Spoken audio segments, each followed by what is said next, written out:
Lane Johnson is not just any type of tackle. He is a hero, man. He's a hero. He's not sitting around waiting, oh, maybe we're good enough, I can still get a ring. No, he's going to try to fight, even though they said he needed surgery. Said I'll hold off on that after we get the Lombardi trophy. Jonathan Gannon, we got to talk. We got to talk. Why is it that so many things change when Avonte Maddox is out? That needs to change because guess what? Avonte Maddox is out, y'all. Yo, that. A G L E S. Eagles! Eagles! Say fly, Eagles, fly. Fly, Eagles, fly. Fly, Eagles, fly.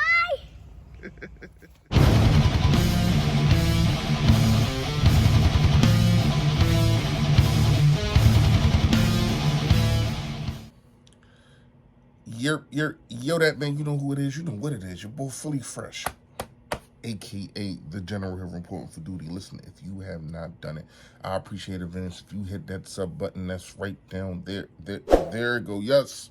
And also, there's a bell next to it to let you know when I put up all this flavor. And flavor can just keep rolling. I know I ain't been in a couple of days, but you know, got personal issues too. I'm a man. But last but not least, man, make sure you hit the like button for your boy. More people get to see it. However, I will the work. More people get to see the merch, and hopefully one day I can quit my job. All right. Fresh fact of the day is fresh fact of the day. It is 2 O's that you need in being successful. That is opportunity. Obviously, Miles Sanders knows that, and then also being optimistic. And when I say that, you need the opportunities. You need to find yourself in a way to be successful. But you have to be opportunistic too. You have to do things and be willing to do things other people might not want to do.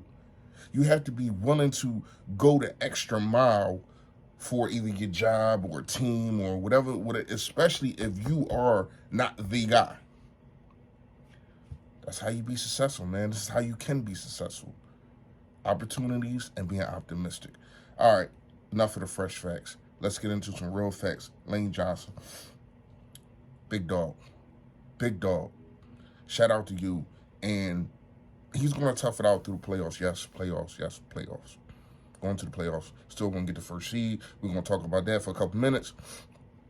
But shout out to him, man. I ain't going to lie. Like, we done had some tackles. Soon as they hurt their pinky toe, they sitting on the sideline. They're sitting on the sideline and watching other young guys get smoked. I ain't gonna say no names, but we did play against them. And it's funny how you ain't come out, I don't think, one play. You ain't come out one play against us, but when it was with us, oh, you had all type of issues. But that's neither here nor there. I ain't getting into that. All right. Lane Johnson, man, shout out to him. Supposed to get surgery. Said he's gonna hold off on it. He sees behind the trees. Meaning he sees that it is an opportunity to host another Lombardi trophy. You're still the best team in football, and I don't give a damn what Bleacher Report and ESPN is reporting. First of all, how in the hell is they putting all these teams in front of us just because we got 2 losses now? I mean, you got the Buffalo Bills, Kansas City. They even got Cincinnati in front of us, y'all. It is what it is. We just under our story, and we're fine with that. But Lane Johnson, man, shout out to you. To me, an 80% Lane Johnson is better than 100% Jack Driscoll or whoever that you want to put out there on the field. So Lane getting hurt is not demoralizing. You know what I mean? But we do got to talk about an injury that really is, man, and it is a toe. But I get it. I understand that. I know Avonte, man, that dude is a fighter. That dude is a fighter. So I know if he could be out there, he would. But for the simple fact of why, and this is to Jonathan Gannon, why is the defense so damn different? So damn different when Avonte Madison. First of all, Jonathan Gannon, do you want to be known at the end of the season as 3rd and 30? Because right now, that's what you're known as. Right now. You talk through the city, you ask people about the city, they talk about 3rd and 30. Now, I know this is the closest thing that happened. This is the earliest thing that happened, should I say. I get it, I understand it. But that's going to be remembered. First of all, it was against our rival. Second of all, you had a chance to clinch your #1 seed. And I know the offense, they didn't help you a lot. So I'm not grinding you up about giving up a 40 burger, because 4 turnovers, it's hard to overcome that as a defense. I get it, I understand it, but you have done it before. Not 4, but we done seen you against the Colts. That's because Avonte Maddox plays. First of all, in the playoffs, you can do whatever you want with him during the rest of these 2 games, the rest of the season, yada, yada, yada. But during the playoffs, I do not want to see Josiah Scott at all. I'm sorry, he's just not it. He's not it. We've seen him make a couple plays, yada, yada, yada. But if C.J. Gardner-Johnson is coming back, whatever role you have for Avonte Maddox, that guy can do it. That guy can do it. Now, he's not as flexible with his hips, pause, but you get what I'm saying. Like, Avonte Maddox is really kind of a freak of nature when it comes to him being able to turn around to the ball, him being able just to be as athletic as he is. But he's nothing to sneeze at in C.J. Gardner-Johnson. You need to utilize him like how you use Avonte Maddox. Hopefully that builds up your trust at setting blitzes. Dak Prescott was back there for 3rd and 30, could have made a cheese sandwich. Could have called whoever he messes with saying, baby, I'm eating this cheese sandwich, but when I come home, I want lasagna, and then threw the ball.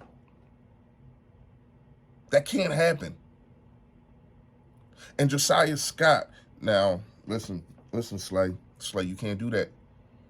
You can't put the young player down, even though I am doing it. I'm not his teammate. I'm just a guy that speaks facts.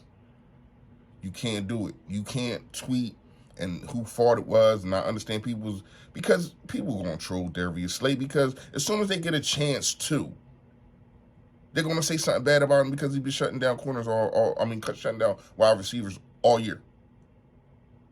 But still, you cannot, I repeat, you cannot throw that guy under the bus, back it up, and then roll over him again.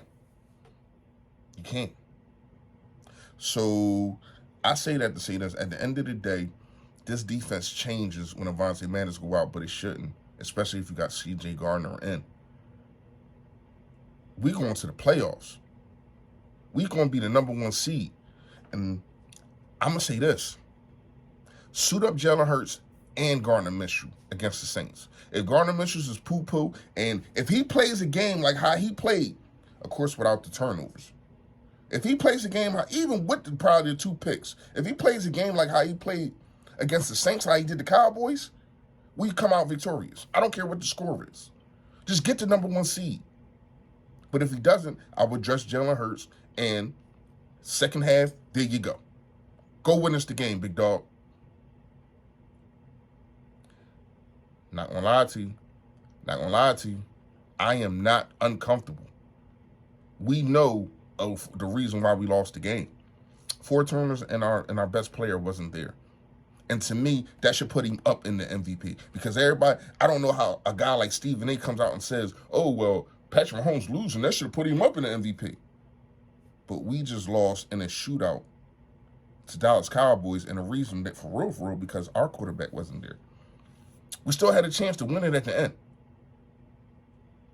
Jalen Hurts delivers in that time. But I don't think it's no 4 turnovers. Bad handoffs, that doesn't happen. Those forced picks to Quez Watkins, of all people, that doesn't happen. And we probably smoke the Cowboys. But that's neither here nor there. Shout out to Cowboys. I see you all in the comments. Yada, yada, yada. Y'all got your time. Y'all won y'all Super Bowl. Now it's time for us to go get ours. Let me know what y'all think in the comments, man. You know, stay Philly, stay fresh, y'all. Yo, that. Stay Philly, stay fresh.